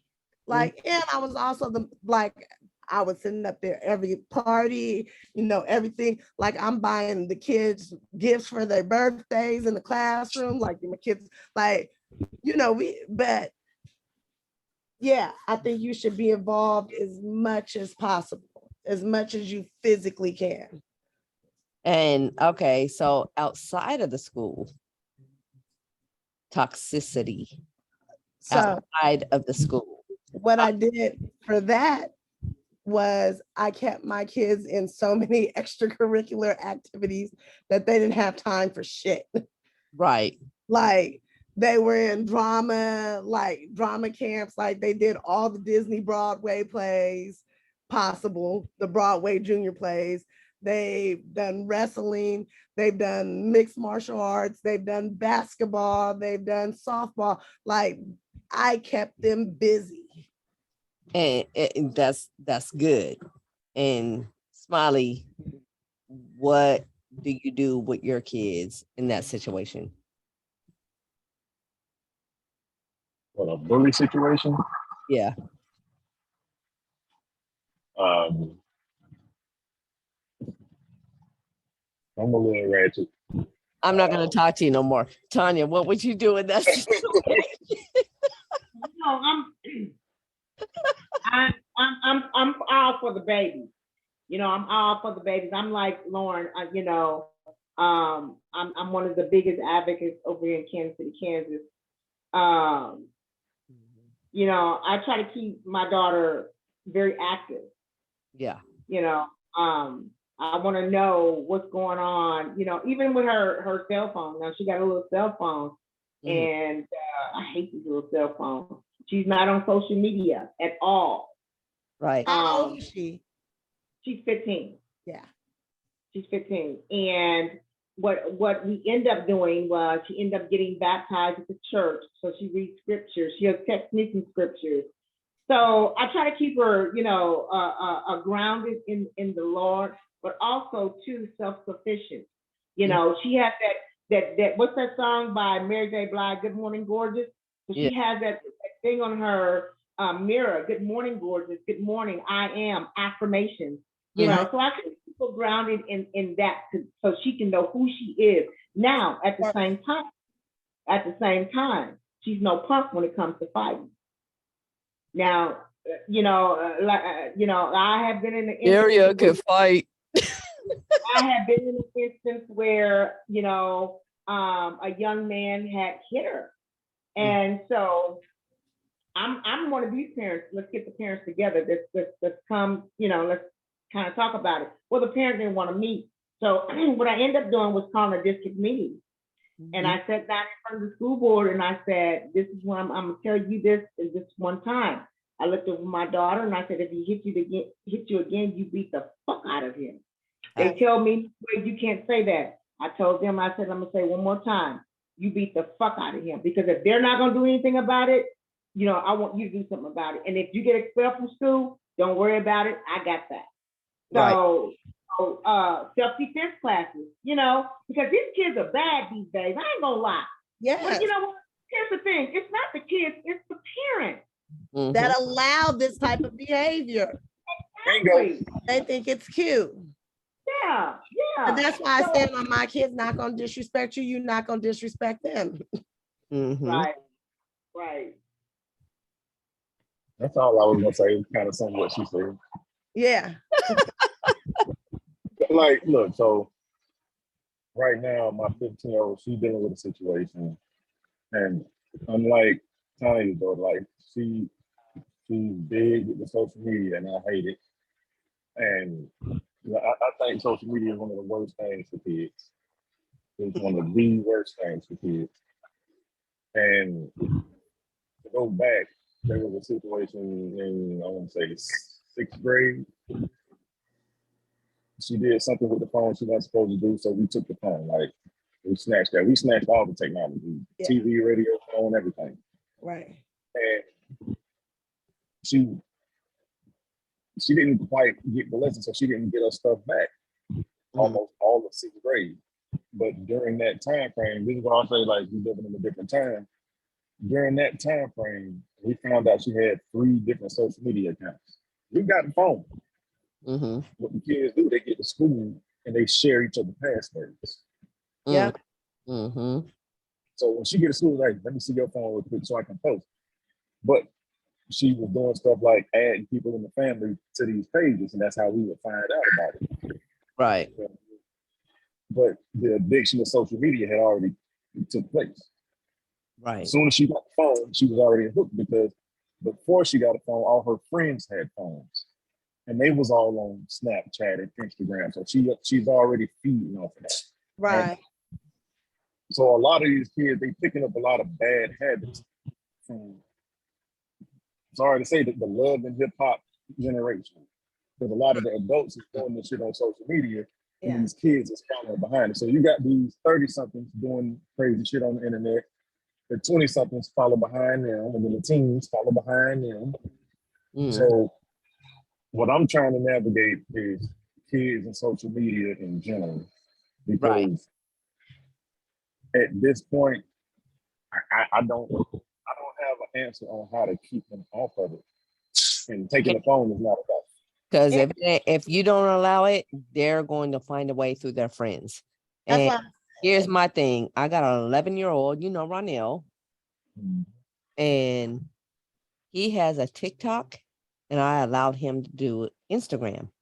So what he posted on his Instagram, this page is to get more promotion from my TikTok. Ronell does not show his face. He shows videos, little schemes. I show his face on my page. Right. And I did his graduation, and he got 4,800 views. He was like, Mom, can I repost that? No, you can't, because it's my Instagram. It's not yours. And is your Instagram private? No, mine is the business, the TNR Creations. It's business. And the TikTok is open. And the minute I see someone on my kids' page or on my page I'm a bitch and I'm a nigga and I will go there. So I try to discreet my kids. I got 2 older kids. I got one that's almost 30 and I got a 23-year-old. They have their own business. I'm on it. I'm on all their stuff. Molly, you know Nick, my oldest, he's just like, With whatever. But he knows I see everything and I have his back. So if someone's gonna come to him with toxic shit, we got a problem. And I am mother hen, is what I call myself to my 3 kids. I am mother hen. Now, I don't just have 3 kids. I have a lot of kids because when I divorce when I divorce my family, or if I'm not with my ex, I don't divorce the kids because Right. my kids are my kids. So I'm gonna guide all of them right. of what I know. Go ahead. No, I was just saying, right? Like, I agree with that. But one of my kids, so one of my daughters, although they're twins, they are very different. One of my daughters is super loud and very mouthy.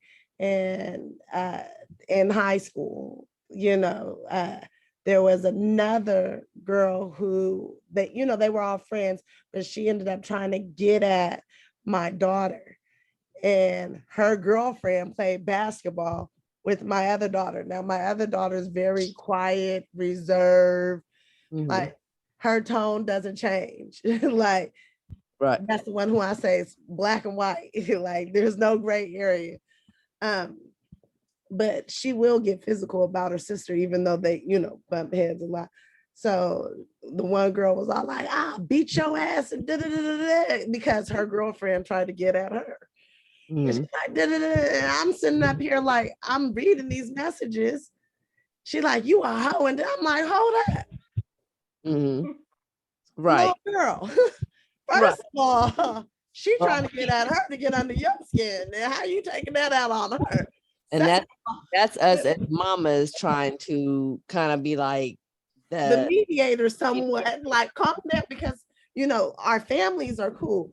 But my other girl, she don't walk up to this girl in the middle of basketball practice and was like, "No one's touching my sister." And then whatever she said to her, she said, and her tone didn't change. The little girl came up, she was like, I'm sorry, I don't have no beef with nobody. Nobody's gonna do anything to her.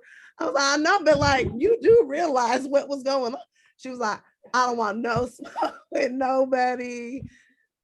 Right. Like, "No one's touching I don't care what my sister did. Nobody's touching my sister."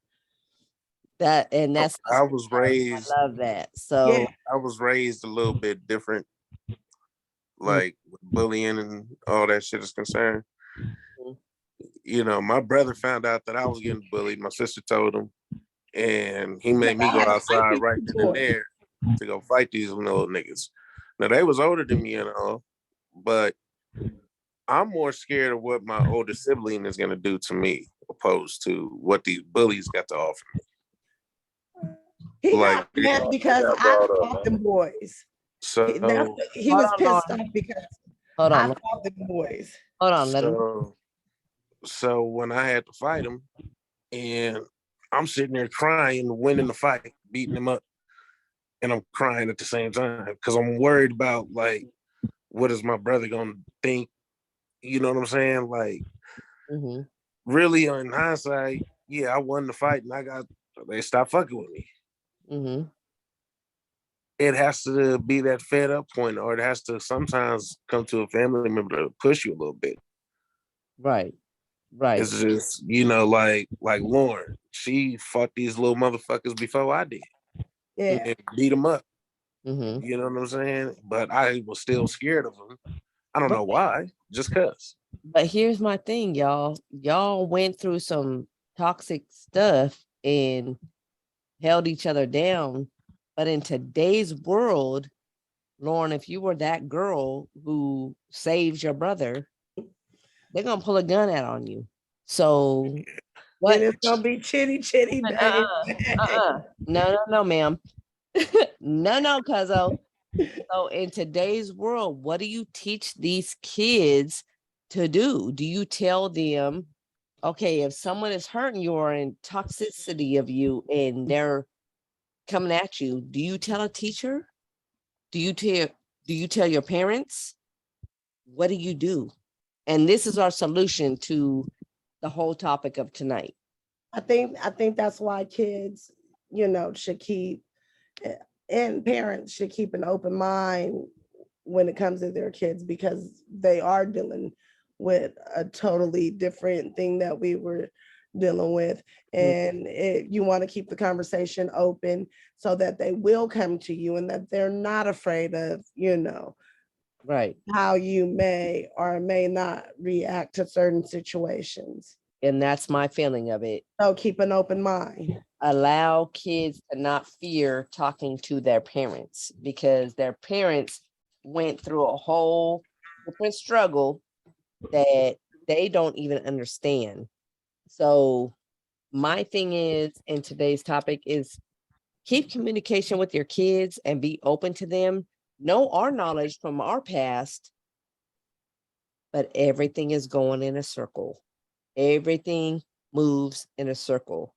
So how do you break that trend to your kids? So it's not about, the civil rights and everything that we went through or seen or know about that we want our kids to learn about. But today's world, what would you tell your kid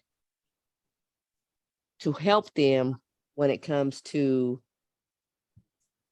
toxic relationships? Not just with a male or a female. What if it's your teacher? What if it's your parent? But that's why I'm saying keep the conversation open, and that's my solution. And Okay. then So your solution is learn how to communicate with your parents to guide them. right. Got it, Lauren. And heed the word. That old saying, treat others as you want to be treated. Mm-hmm. That should be taken to heart across the board with everybody. Because think about it like this: if everybody treated the other person how they want them to be treated, stranger, relationship, whatever it may be, think how peaceful this world would be. Think about like that nerdy ass dude that's about to go shoot the school up. This nigga getting picked on and picked on and picked on. Mm-hmm. And picked on and picked on and like got beat up. Nobody's paying attention to the little nigga. Nobody's helping him come out of that situation.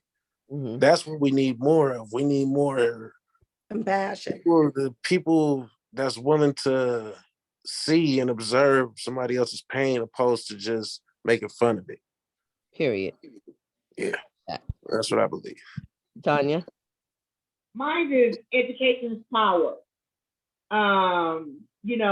Educating our children what to look for and how to react once, it is present. Mm-hmm. And always get somebody else involved. Mm-hmm. I'm with myself, I'm the documented queen. I always tell my daughter, listen, you tell an adult, let an adult know.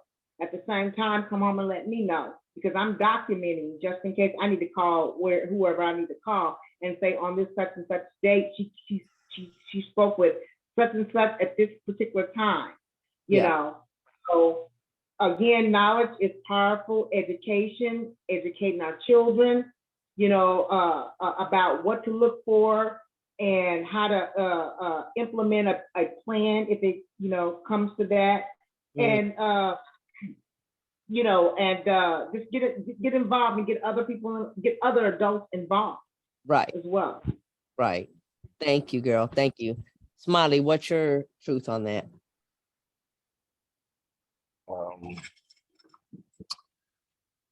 I agree with a lot of what everybody is saying. Mm-hmm. I think it's tough because they do live in a different world than we live in. Right. So a lot of the advice that we're gonna give may not apply to their world. Mm-hmm. So it's at this point it's all a learning curve.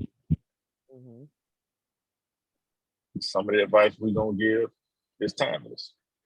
It's always been effective, and it's probably gonna still be effective. But some of the advice we're gonna give is not gonna be relevant to their situation because it's not the same way it was when we was coming up. Like the fact that you got so many kids out here willing to go to gunplay before anything else, that's a situation that's like, and you know, we grew up crack epidemic. You know what I mean? Like we in the right smack dab in the middle of that, but we knew what was driving. We knew that drug was driving a lot of that violence. Mm-hmm. What's going on today, honestly, Mm-hmm. I think it's a lot to do with social media. Social media normalizes a lot of bullshit. Absolutely. And a lot of the kids, they don't have the mental capacity to identify what's fantasy versus what's reality. A lot like, you know where I'm from Jacksonville. Right now, it's a beef going on in my city that's people in Great Britain is reporting on because it's that bloody. It's that wild. And a lot of these dudes is young, like 15, 16, 17 years old, and they running and gunning with the best of them. You know what I mean? And that's my thing. Where's the parents? Where's the guidance? Where's the knowledge? Where's the power? Where's the help? The mama be 32, out on trying to have her fun, and daddy ain't nowhere to be found. A He lot in of us do jail. that. And well, what else is left for little blood to do? But Like go to the hold on, street. that's part of it. But that goes back to what I mean by social media, because you got a lot of these kids that's out there pulling triggers that don't even live in them kind of lifestyles. They don't. There's no reason for you to be involved in the street other than the fact that you've seen it glorified. Yeah. You know what I'm saying? They come from good homes, good parents. You know what I'm saying? Both parents working. They got a 2-parent household. Like everything is good. Right. But you watching this shit on social media get glorified, and you want to try it. You want to do it, and you ignoring all. Look, because I gotta keep in mind, I talk to a lot of kids, a lot of people that's from the ages of 15 to about 25. I talk to them about a lot of this stuff. And one of the things I try to harp on a lot is you got to understand the difference between what the internet tell you and what's actually going on in reality. Because at this point, you got a situation where life is imitating art. Mm-hmm. And then they be getting these little boys killed too, left and right, man. And it's crazy, bro. Like when I'm talking to, like I had a situation with a couple of my cousins that got into it, and it got bad. Like it was going that way. And one of my older cousins called me like, Tony, you got to talk to him. And I'm not gonna lie, I'm like, what exactly do you want me to say to him? Because this is one of those big differences between when we was coming up and versus how they coming up now. Even when I was out there, you know what I'm saying, getting my hands dirty, we still had them OG dudes that'll pull you to the side like, hey, look, hey, you can chill the fuck out. Go sit your ass down somewhere. And we'd be like, all right, OG, I got you. And we'll go sit down for a little bit. We'll eventually creep back out there. But you know what I'm saying? In that moment, OG said, chill out, we're gonna chill out. That level of respect. Listen. So you just heard what you said. You're listening to OGs. Who are OGs in your life that guided you to listen? Is it your parents or is it your homeboy that's an OG? For me, it was both. Like I had OG heads that used to be like, you know, do this. You like football, play football, little nigga. Like, so how do you know they're right? This talk. You see, you don't. It's up to the kid to really jump forward. You can't make a kid do anything. Right.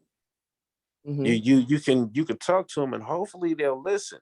But for the most part, I mean, yeah, it was old heads and we listened, right? That's why we at this age we at right now. We didn't go to the streets and say, fuck you, old nigga, I'm gonna do what or whatever it That's may be. going We on listen, now.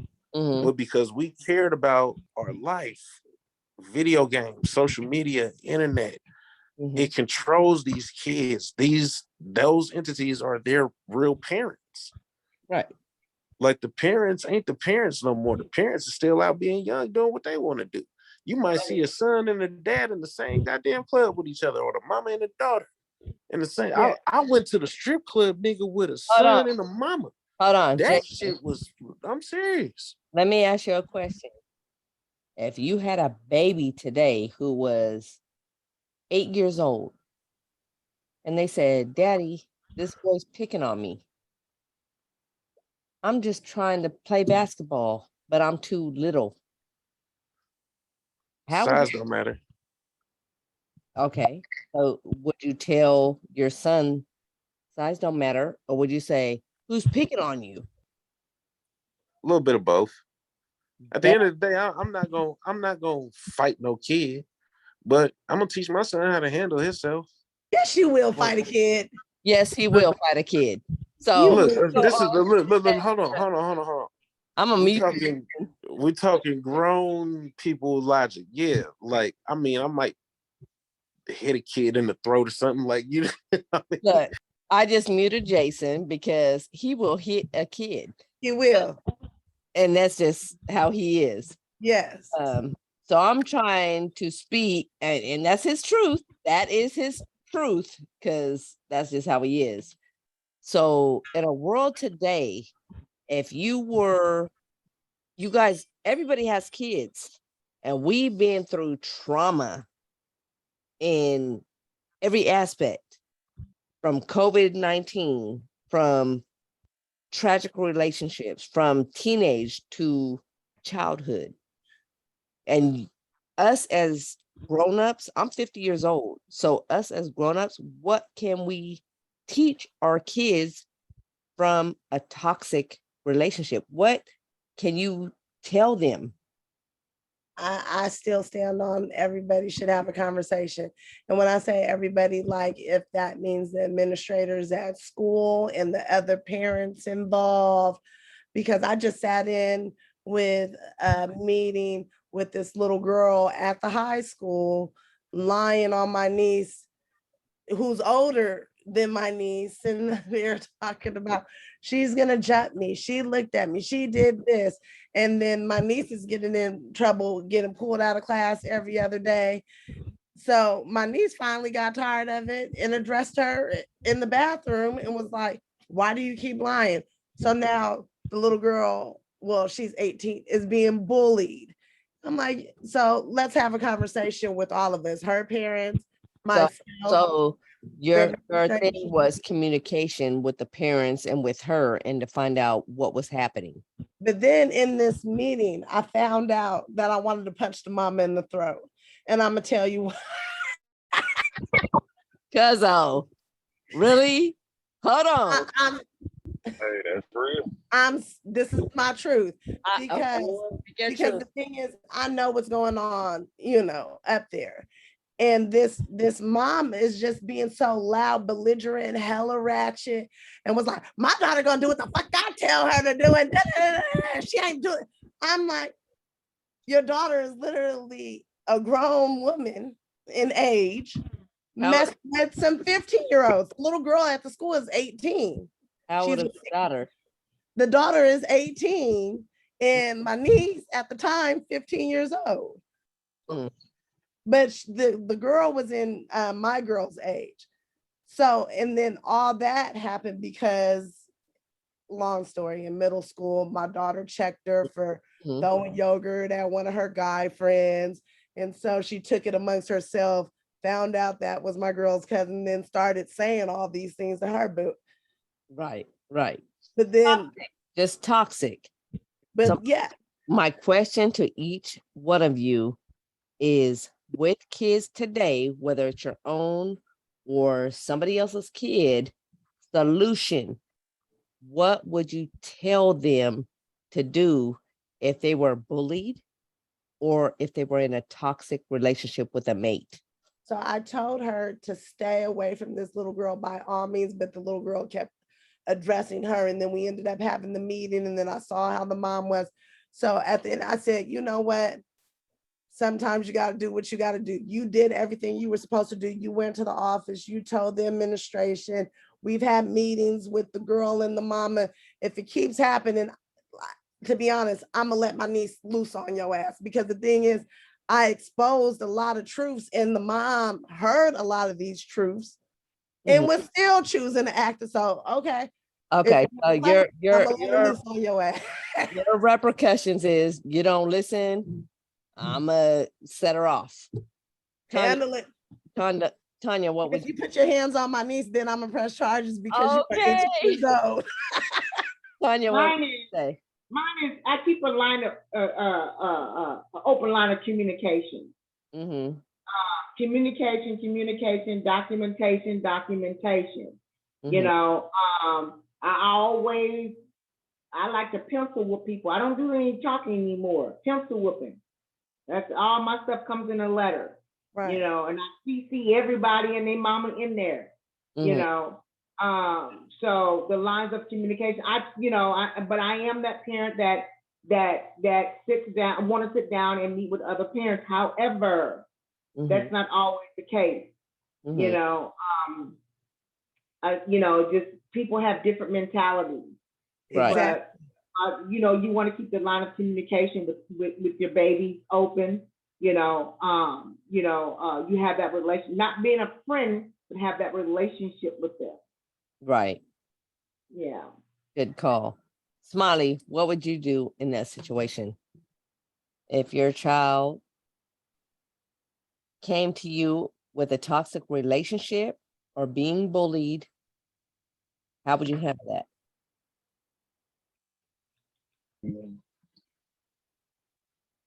The toxic relationship thing we already covered. The bully situation, you do what you can until you have to do what you have to. Cover your bases, talk to the right people, get as many adults as you can involved. But if none of the, I guess, politically correct avenues are working, once you get to a point where you no longer, all avenues have been exhausted, you do what you have to. And what does that? Like Lauren was saying, you go through all of the motions, you talk to the administrators, you get counselors involved, you talk to the other parents. You've done all of the work. And then you realize that the parents are egging on the behavior. Right? So at that point, nothing that y'all say is going to stop that behavior. So do you get put in a situation. Do you think it's the parents or do you think it's the school? I think it's a combination. I think it's a combination because some schools don't really address bullying, and some parents refuse to view their kids as the bad guy. Right. I'm one of those people. I'm gonna hold my kids accountable. If I find out that my kids is the ones bullying, I'm gonna address that with them. Oh, we got a problem. But a lot of parents don't do that because in their mind, that's my baby. They wouldn't do it. So no matter what kind of proof or evidence you present, you got to be lying because I know my kid. When you're dealing with something like that, you create a situation where now you make it us versus y'all. So now I have two options left. I can either take my child out of that school, which is probably the logical thing to do compared to the alternatives. Because the alternative is I'm gonna have my kid whoop your ass, and I'm gonna have my kid whoop your kid ass while I whoop your ass. But obviously, you have the potential for having that back and forth kickoff, especially when you're dealing with boys. With the girls, it's not so much, but with the boys, yeah, especially with this rap shit going on, a fist fight can turn into a shootout real quick. Yep. I think a lot of men need to step up to their sons and help and guide their sons because the world today is focused on the men. But I love y'all. This whole toxic relationship, I got all point of views from all of y'all. Jason, wake up. I'm awake. Man, I'm looking at the ceiling. I looking at the ceiling. I love y'all. And we are going to come into a next topic in the next couple days. But this topic was good because we are trying to have people learn. We're trying to help children understand the way we were brought up and the way the world is today. Yeah. And I love all point of views. I appreciate y'all. I love you. Let us speak truth.